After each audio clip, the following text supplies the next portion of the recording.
It's refreshing to see examples of the Einstein statement future medicine will be the medicine of frequency, where rather than completely focusing only on biology, the atomic level of quote empty space is addressed with precision.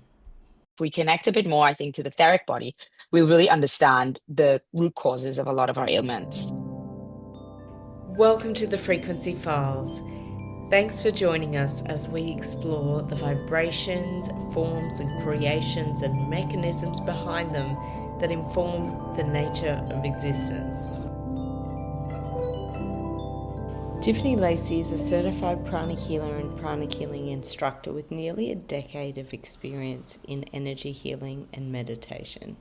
She's originally from Trinidad and Tobago and now calls Australia home. And Tiffany discovered and was inspired by the practical and no-touch methods originally taught by Grandmaster Chocolate Sui from the Philippines. I'd love to rewind and know a little bit more about your story, your journey, and what led you onto this path. Yeah, so I got into pranic healing in about 2015. I was going through a very difficult divorce from my husband at the time, and we were in a child custody situation where we were in court fighting for custody. I was trying to get sole custody, and he was trying to get supervised visits. And I got on to pranic healing. I was very stressed because I had left him. He's Australian, so I left him and I went back to Trinidad with my two young children. And then he used the Hague Convention to bring me back forcefully to Australia with the children so he can have the custody hearing here. So basically, I was very stressed because I was here with my two young children. They were babies at the time. My eldest was like a year and a half, or about 2 years. And I was having sessions with a woman named Nita Mirage, who is from Trinidad as well, in the Caribbean. And she would do sessions with me face to face. And then when I was over here, she would do them online. And she was what at the time she called herself a clairvoyant coach, but now she calls herself a transformative coach. And she studied applied positive psychology now. So she was the one who first said, why don't you get into kind of healing? Why don't you, use the time on your hands to study something new? Because I was already into yoga. I'd been doing yoga since I was a teenager. So I was interested in Reiki at first. I wanted to study Reiki. So I had learned a lot about it and I had Reiki done on me before, but I'd never heard of pranic healing. So I went and researched pranic healing and I found Pranic Healing Victoria, which is where I took my first courses. And under Jessica and Julian Markin at the time, I was eventually, after the first pranic healing course, I knew I wanted to teach it. And I knew I wanted to be really involved in it because I just was just so baffled by this modality and all of the information, especially things like when they said there's more than seven chakras, there's actually hundreds of chakras was mind blowing to me because in the yoga system and even in the Reiki system, we're only taught of the seven chakra system. So I was like, that's not true. And yeah, I was amazed to see the results, even in the class, practicing the protocols on each other, how quickly we were getting rid of pain in the shoulder, people who had hip pain.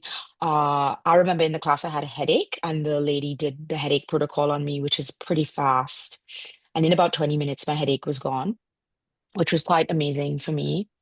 And I knew that I wanted to train to be an instructor. So I trained under Pranic Healing Victoria and I became a licensed instructor in about 2018 and continued teaching and continued doing all of the courses that the school provided because they provide a lot of practical courses on the actual energy healing modality, but there's also a lot of spiritual, more highly advanced courses, which if you're interested in spirituality, it's very it's very wonderful to get involved in that, but not everyone is into that. So some people just stay with the energy healing Hmm. courses, which are more scientifically based. Um, and I remember the first time when I did the basic course, because that's level one pranic healing, my son was an infant at the time, And he had a very high fever. It was in the middle of the night. So it was like 1 a.m. He was crying. And normally I would just give him baby Panadol and the fever would break. But I thought, I'm not going to give him the baby Panadol. I'm actually going to try the fever protocol in the book. So I opened the book and I did the fever protocol and I followed it step by step. And I was very scared. I was very nervous because when you got a child and they're young, you really just want to give them the medicine. But I was like, no, I'm going to calm down and I'm going to do this healing. And if it doesn't work, I'll just give him the Panadol. And in about 20 minutes, the fever broke. In Mm. about an hour, I was finished. The whole protocol took me about an hour to do. And he was asleep before I finished. So his fever broke, he sweated out the fever, and then he fell asleep. And he woke up the next morning with nothing, no symptoms, no, because normally fever is the sign of your body about to contract a virus, like a viral infection. So you'll probably get a cold or it'll just continue getting worse and worse. In 2 weeks generally is when a virus passes. But he woke up absolutely fine. Nothing was wrong with him. I checked him. Fever never returned. He didn't get any cold or flu. And I was just amazed. And that was like my first real example of pranic healing in actual real time working with like a serious thing where I was like the mother of the child and the child is sick Mm. and I actually was just amazed and relieved because as a parent it's such a wonderful tool to have besides giving them medication, which is always good to have. I still have, and I still take Panadol when I get a headache sometimes. But it's like such a good complementary treatment I found along conventional medicine. So that was one of the things I was quite um, amazed at with pranic healing. And then my daughter was young. She had an eye infection one time, like conjunctivitis in the eyes, and I applied the eye infection protocol on her. And again, I did it when she was sleeping. She got up the next day and her eyes were absolutely normal. And I did the protocol a few more times just to make sure it was gone. So I've seen firsthand with my kids, with myself, my father had back pain. I did, the healing and his back pain was gone. Like seeing these little examples in my life was just enough for me to be like, I have to teach this because it's not popular enough, in my opinion. Um, you Totally know, agreed. yeah. So that's where my journey started. It started when I was going through the child custody hearing and all that stuff. And eventually it did work out. I got sole custody, everything went fine with the case. So with my journey with it, it's helped me a lot in my life when I was going through very difficult emotional Mm. stress. Mm. Uh, when I feel like nothing else was working. Talk therapy wasn't enough, and having like psychotherapy pranic healing applied to me Yeah. by Jessica, who at the time was healing me, was just fantastic way of helping me through a lot of hard times. So yeah, Mm. yeah. So Mm. my journey with pranic healing has been long and I've seen a lot of different people have like fantastic results with applying the techniques Mm. and then getting into the training of teaching it. Yeah. Yeah, amazing. That's great. And I love that you shared these really tangible results Yeah. and vulnerable moments where, Yeah. you Yeah. know, It was tricky. Yeah. There was also a black eye. I remember my son got a black eye because he fell in the tub and he hit his head and it was just above the eye, but by his eyebrow. And a black eye normally takes about 3 weeks to go through the full cycle. And I applied the protocol for cuts and bruises immediately. I kept healing him every 2 hours though. And the black eye went through the whole black eye cycle in 5 days. It mm, went from that to being swollen shut to being, and then to going. And I had the pictures because I used it in a case study because I did the certification process and you had to submit 25 case studies. So that was one of the cases I used. And I remember the instructor who checked it was, like amazed by that. She was like, oh, that's such a good case that you had. Yeah. So, yeah, that's awesome. yeah. And I totally agree with you that pranic healing is not as well known as it could be. And it's Yeah. just such a thorough esoteric science. Yeah. It's like it's energetic anatomy. Yeah.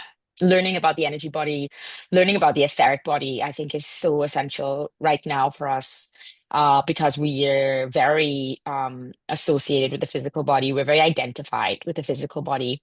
And I feel in this phase of humanity that we really need to understand the energy around the energy world, which starts with the etheric body, which is the energy body. And this is where we have the chakras, the energetic organs. Pranic healing was quite profound because it taught me that the energy body consisted of a duplicate of the physical body, which meant Yeah. you have an energetic lung, you have energetic lungs, you have energetic liver, you have an energetic heart. So you can actually work on the energetic organs relating to the physical ailment, and the person can experience a great relief, if not complete cure. Yes, yes, yes, which really brings alive this concept of how we're multidimensional Yeah, and exactly. how most of us, 99.99999% of us, is non-physical. Yeah, But we're so, for various obvious reasons, yeah, um, in dominant culture attached to that this is the bandwidth of existence when really we only perceive a tiny speck of the bandwidth of existence and possibility, which is really exciting. yeah.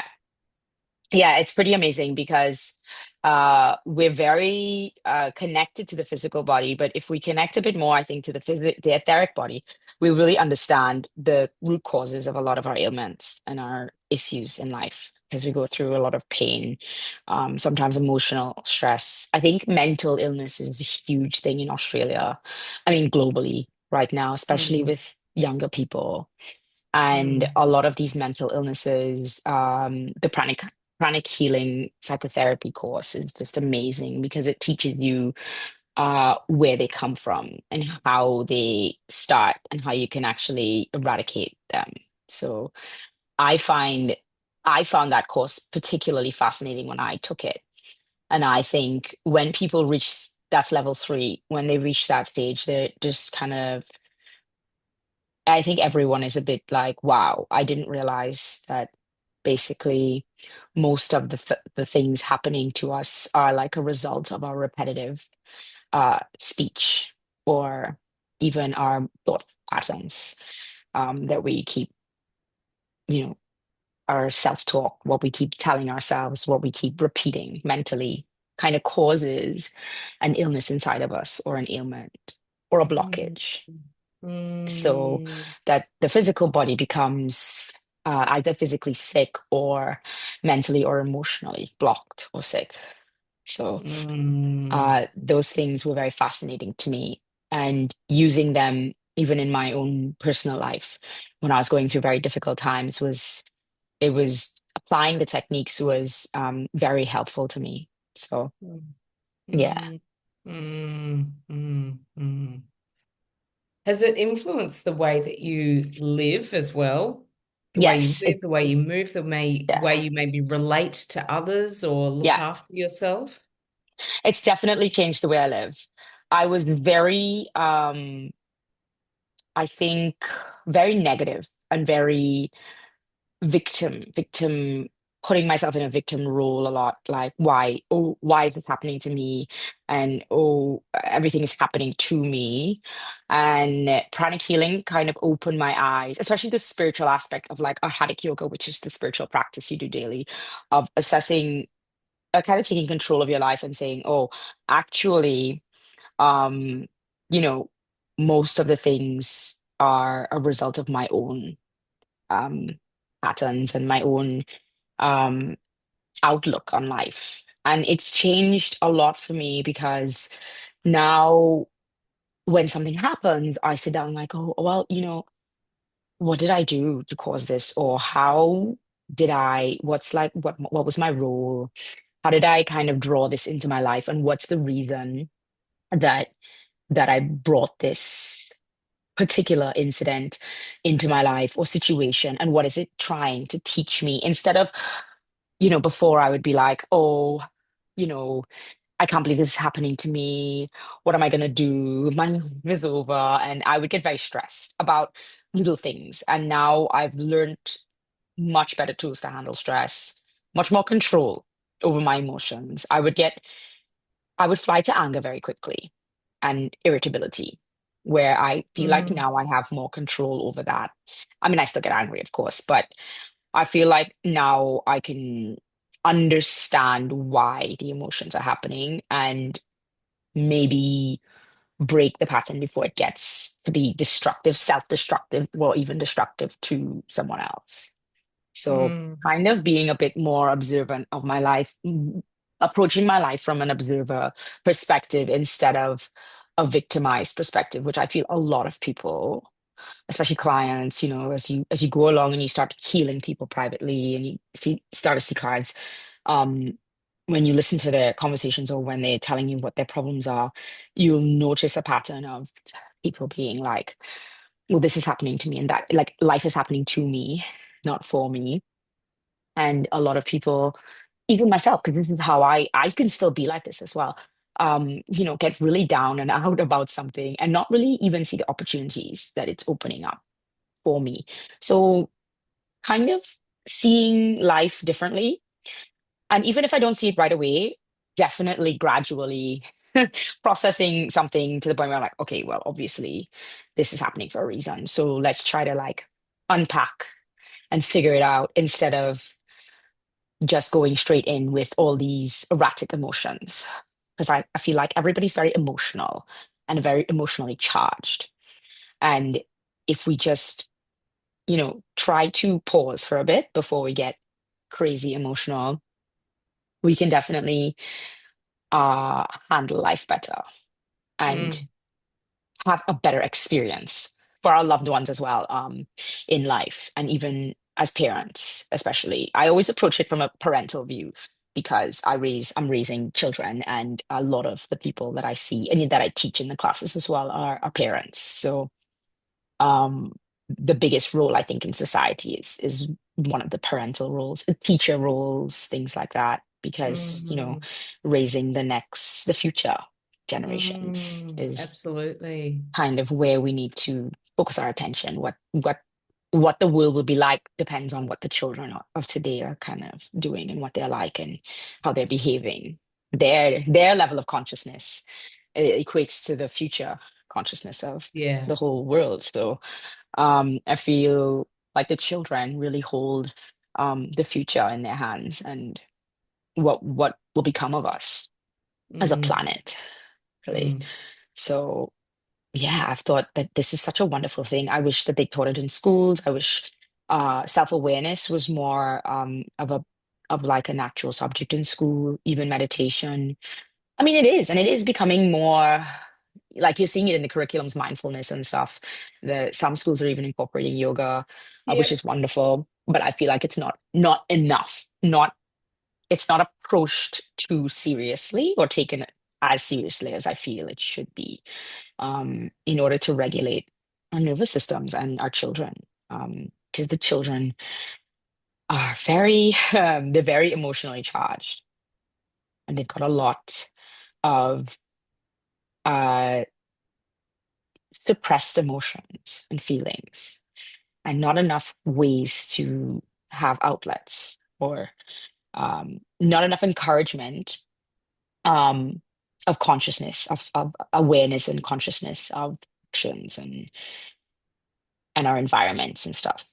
And I feel those types of things are really important things that the tools I wish I had as a teenager when I was growing up Mm, to deal with all the things in my life, mm. even studying, even having the Super super brain brain. yoga would have been amazing if I had that when I was a kid in primary school or even in secondary school when I was doing exams, because it really works. Like I've done it on myself, I've done it, taught my kids it.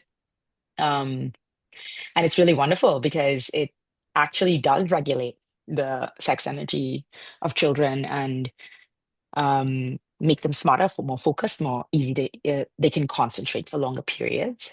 So yeah, I feel like there's vital tools in the system, whether you're going to approach it spiritually, practically, scientifically, there's I think there's something for everyone in the package of pranic healing.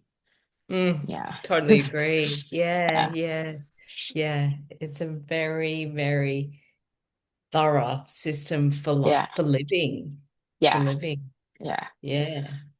And for unlocking the deeper knowledge of how to practically and spiritually and mentally, emotionally cultivate and work with them with energy. Yeah. Mm. Mm. And Yeah. like you say, it can be challenging for young people.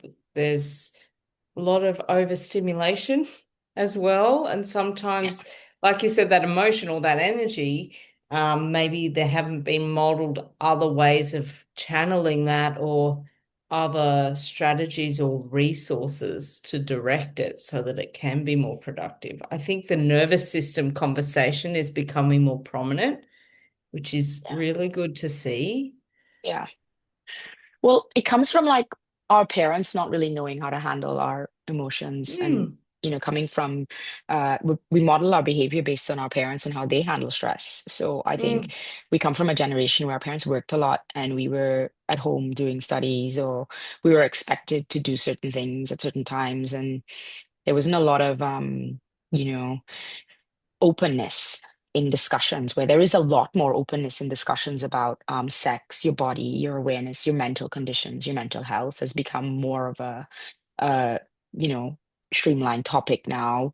Whereas I feel in the past, a lot of topics were taboo and we just didn't talk about them. We didn't talk about yeah, our bodies. We didn't talk about the things we were going through mentally. Mental health was hidden.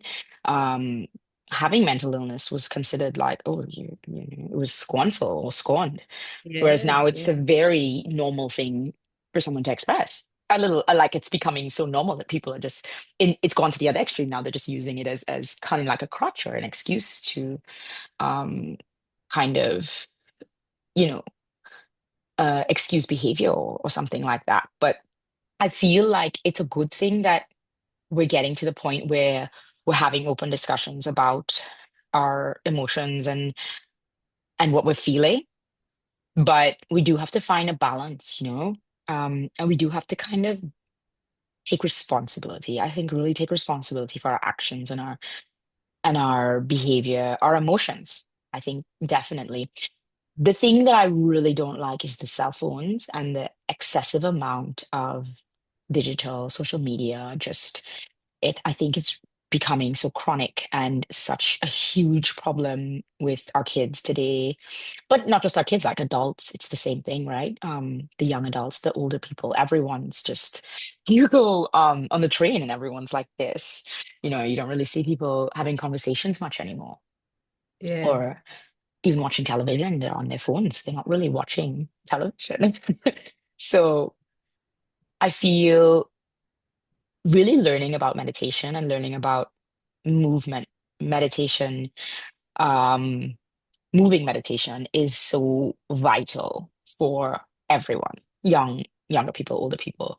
Because I also teach yoga, and I feel there's so many important things that can be learned from just kind of channeling quiet time where you really use your breath to follow movement in your body, and use your breath to bring awareness to uh, spaces in your body or parts of your body that are congested or don't have enough space, and using breath and movement to open up the body and have more space in the body, which I feel yoga is such a beautiful way of doing that because it's very fun. It's especially like a lot of younger people who say, I'll never to a yoga class, and they go to a yoga class. I'm like, oh my gosh, I want to go there all the time. It's so amazing because it really helps you to relax, open up. Um, I've never heard of someone who's been to a yoga class and said, I'll just hate it. I'll never go back there. It's usually the opposite. Like people are always like, oh my gosh, that's amazing. I can't believe I took so long to take a yoga class. So I feel things like that kind of bring people, because I always find people who struggle with meditation, and when I say meditation, I mean like really sitting and focusing consciously, having conscious awareness while being still, stillness. I think the hardest part of meditation for most people, because I teach meditation. So I run a weekly meditation group as well. And I found the hardest thing for people was the stillness.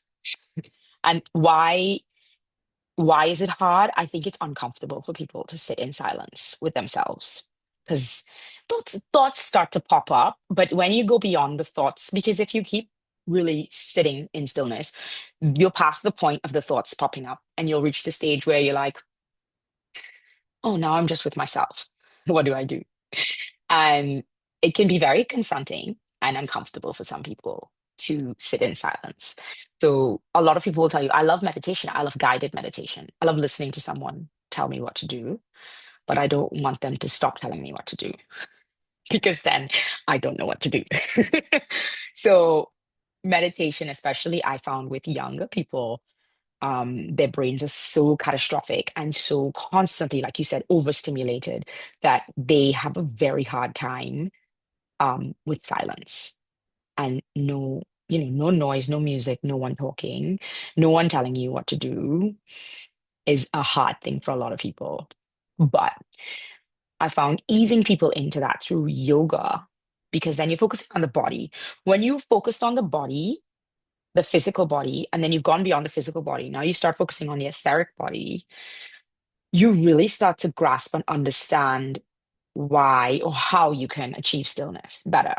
So I feel after you've done 45 minutes of yoga, physical awareness with breath alignment, aligning the body and the breath together, and then someone takes you into a meditation, maybe it's guided in the beginning and maybe then they leave you in stillness. I feel like it's a lot easier for someone to get to that level of stillness. And even if it's for a minute or like sometimes it's not even a minute, it's just 30 seconds. I think in the beginning, you start off really small and then you can gradually open it up a little bit longer. Because even I sometimes, when I do meditation, like if I meditate for an hour, for like half of that, I was just thinking about what I have to do, laundry, what I'm going to cook for dinner. And then eventually, maybe I got like 2 minutes of nothing. And that was probably worth sitting down for an hour, putting the phone away, not listening, not because the guided meditations are wonderful tools. And even in Master Choa, I mean, Master Choa is the founder of Pranic Healing, and he has all these guided meditations. But I feel like the purpose of them is to give you techniques so that because I think he understood that people really have a struggle with silence and with stillness. So I think he created all of these guided meditations to give you all these tools to then bring you to the point where you can actually have some stillness. But I think a lot of people think, oh, I'll just play the recording and I'll do that. And I've done meditation. I've done 20 minutes of meditation, but I don't think they understand like the purpose is to take those techniques and use them on yourself. So to kind of like grasp what he's saying and then not put on the recording and then sit down and follow the techniques. You don't have to follow it to a T. You don't have to memorize what he says, but the same techniques, if you apply it, like the Twin Hearts meditation. So if you start off thinking of a happy moment, think of your crown, think of your heart chakra first, think of your crown, think of a happy moment, activate the heart and the crown, and then start blessing the earth with different energies of transformation. Because the meditation on Twin Hearts, you know this meditation as well. The purpose of the meditation is an alchemy. It's really alchemizing lower grosser energy um, into higher energy, which is why he used the prayer of Saint Francis of Assisi because it's an alchemy of lower energy into higher energy. So taking you through those techniques and then bringing you to the ohms and you chant the ohms. The reason that he will say, okay, don't chant it verbally, chant it actually internally is because when you chant it internally, you actually clean the energy body. You actually clear the thoughts and you actually do internal cleansing. Whereas when you chant it verbally, you kind of cleanse the environment you're in. So if you do it in a room or if you play it in a room, you will find that the room becomes energetically clean. So if you like, you try to scan the room or take a sample of the energy, you'll find it's a lot cleaner or more refined than it was before.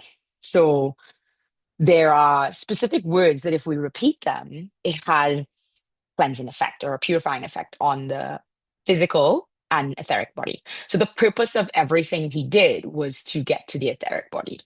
So he would use physical tools, which in the beginning you don't think anything of it. You just follow everything that he's doing, and you're just like robotically like, okay, yeah, yeah. But when you start to really go deeper into spiritual studies or even reading esoteric books, reading more advanced books, you'll start to understand, oh, why does he do that? Like, why does he start with the heart, then go to the crown? Why does he use that particular prayer? It's a universal prayer. Why the earth? So why do we give those energies to the earth? And then because obviously when we do that, when we alchemize the lower energies, not only are we alchemizing it for the earth, but we're doing it for ourselves.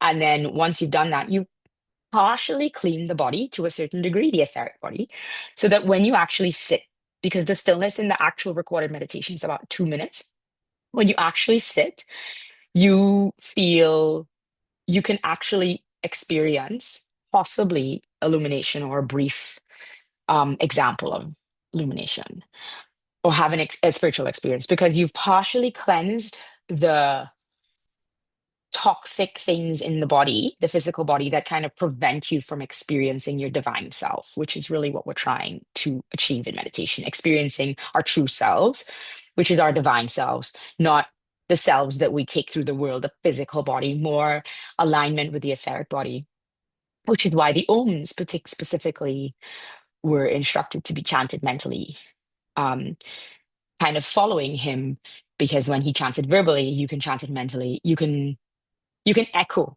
When you hear someone say something, you can echo it internally.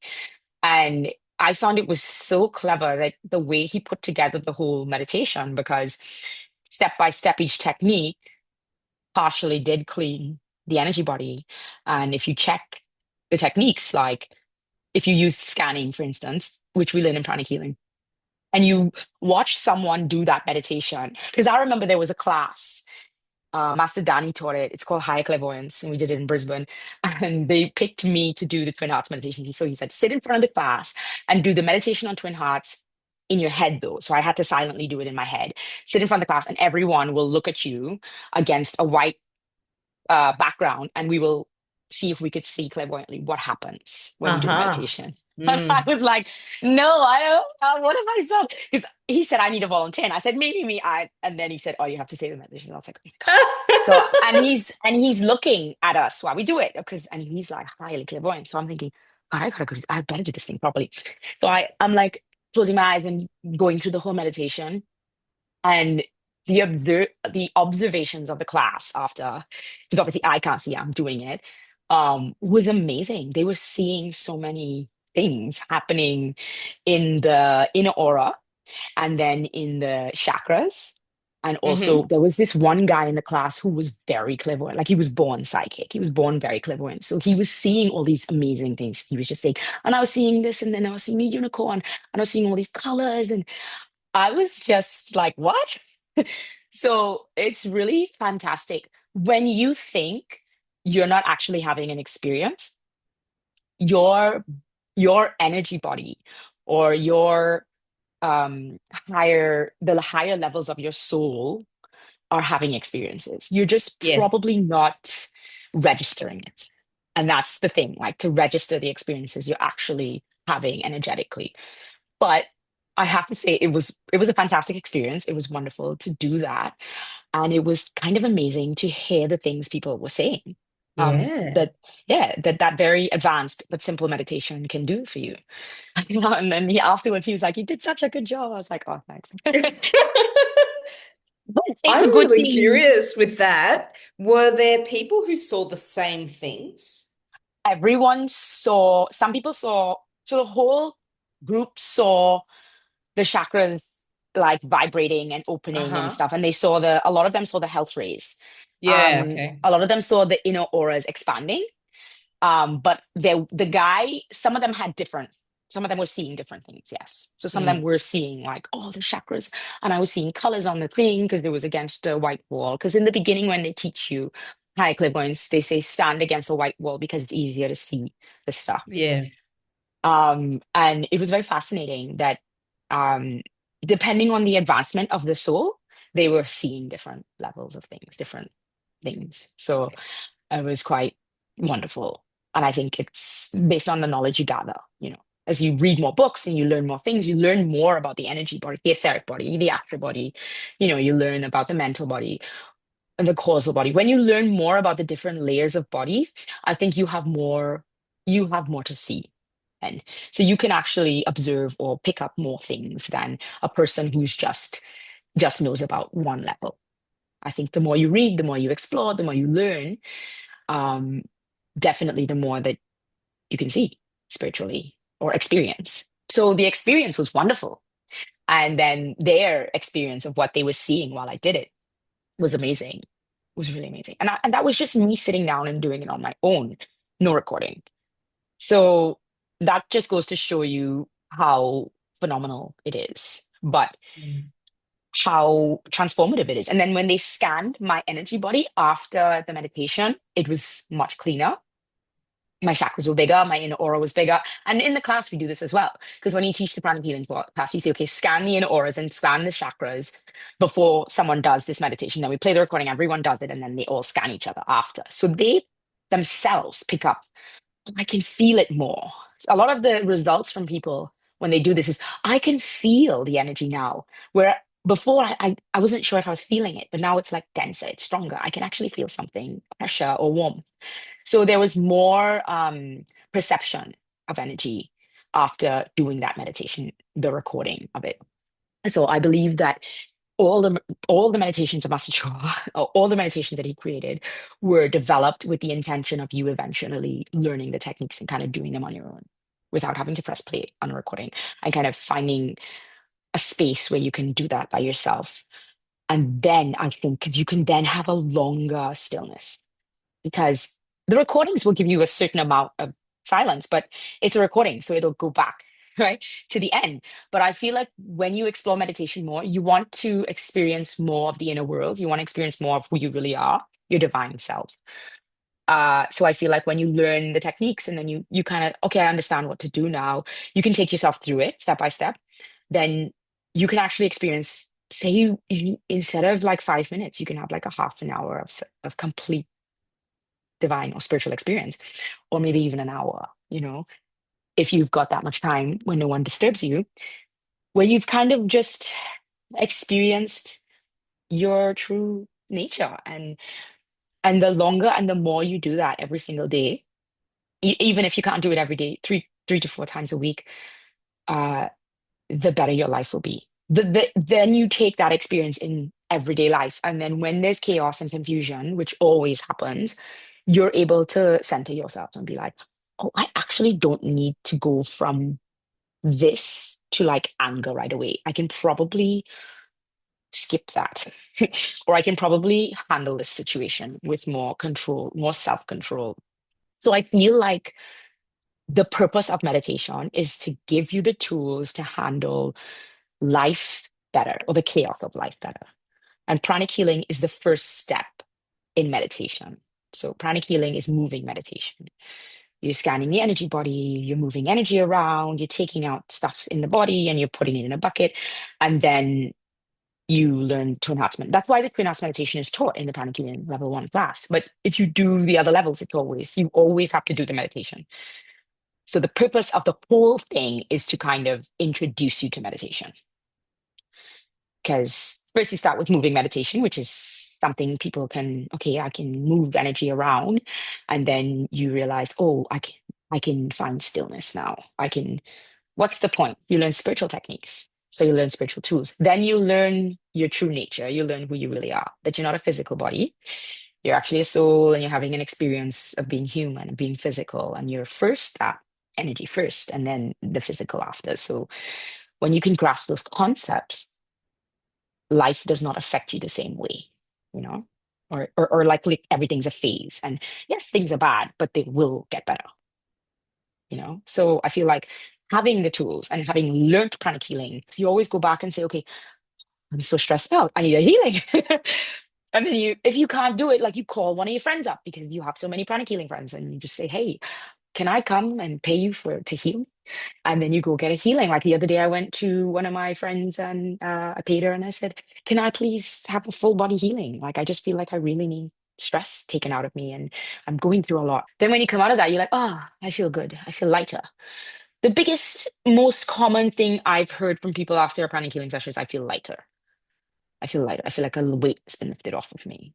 Even if they don't feel anything, like there's no physical result, you'll always hear someone say, well, I don't know what happened, but I do feel lighter. I feel like the tools and the techniques are definitely to bring you to the act of stillness. Yeah, it's like it's a applied spirituality and gateway to expansion for whatever each soul is here to get the medicine for. Absolutely. Yeah, applied spiritual techniques. Yeah, yeah, Yeah, yeah, yeah. Yeah. yeah. Tiffany, are there any parting thoughts that you have? I just looked at the time. Um, Parting thoughts. Not what I would say is probably the biggest thing that I think like because someone asked me recently, what are the like what would you describe why you do what you do? And I said uh to improve people's lives.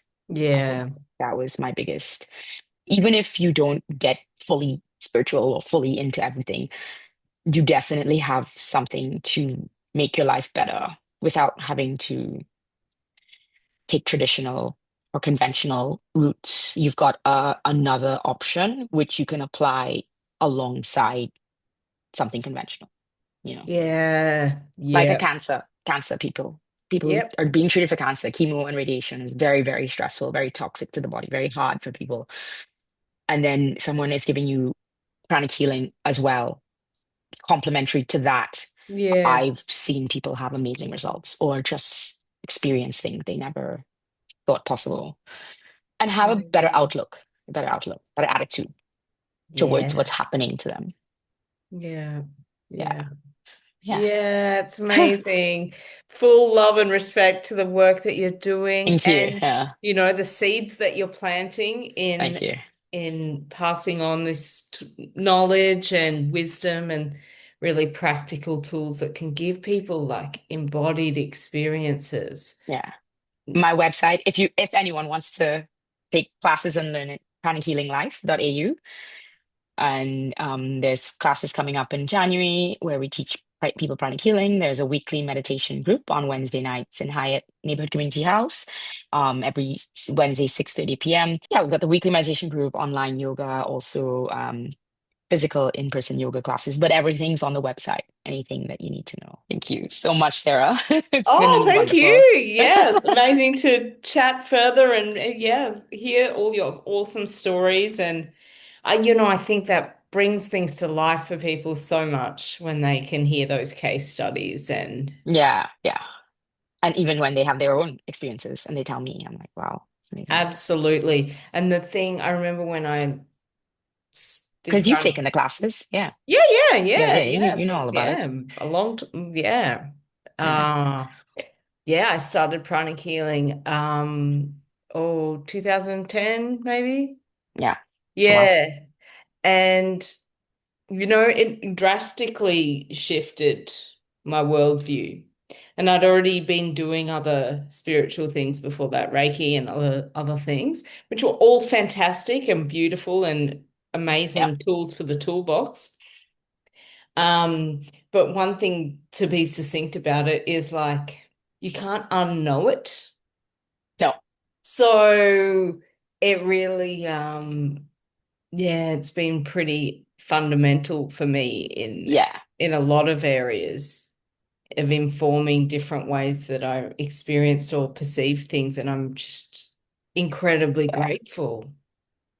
Energetic anatomy was eye-opening, but psychically being aware of the psychic reasons behind things. And when I say psychic, I mean like the energetic reactions Yes. to and fro with energy. Yes. So psychically attacking people by gossiping actually affects their energy body, affects their energy field, goes through punctures and sometimes punctures the chakras, punctures, and it's hurtful. So it's like wow, okay, so I'm actually causing that. And I'm being like more aware of what I say. And oh, maybe I don't need to say something bad. Or my sister said, if you have to say something bad, touch your heart and then bless the person Yeah. after. So Yeah. you've given good energy after you've just like said something bad. Because sometimes we have to get something out. So Yeah. like just an energetic hygiene, being Oh, that's a super aware massive of energetic one. hygiene was like, oh my gosh, it was like no other modality was like emphasizing this for me. And I was even Yep. yoga, like wasn't emphasizing all of the Yep. stuff. And when I learned it, I was a better yoga instructor. I was like, Mm. oh, now I understand. A lot of the things I was doing was not like probably not good habits. So yeah, Yeah. being aware of energetic hygiene, being aware of energy and why it affects us and how much it can have an effect when an environment is not clean energetically, and how to transform it, Yes, because because everything can how things to, be alchemized. Yeah. yeah, everything can be changed and transformed if you really apply the techniques, I think. Yeah, for sure. Yeah. Yes. So improving people's lives was a big thing for me. And by that, improving my own life. And like improving my life was my number one thing. I started by improving my life. And then I was like, oh, I want to improve other people. I want to tell other people how they can improve their lives. So yeah. Yes. Love it. Love it. Love it. Thank you for the work you're Thank you, doing. Sarah. Thank you. Thank you for your work. We're giving us platforms.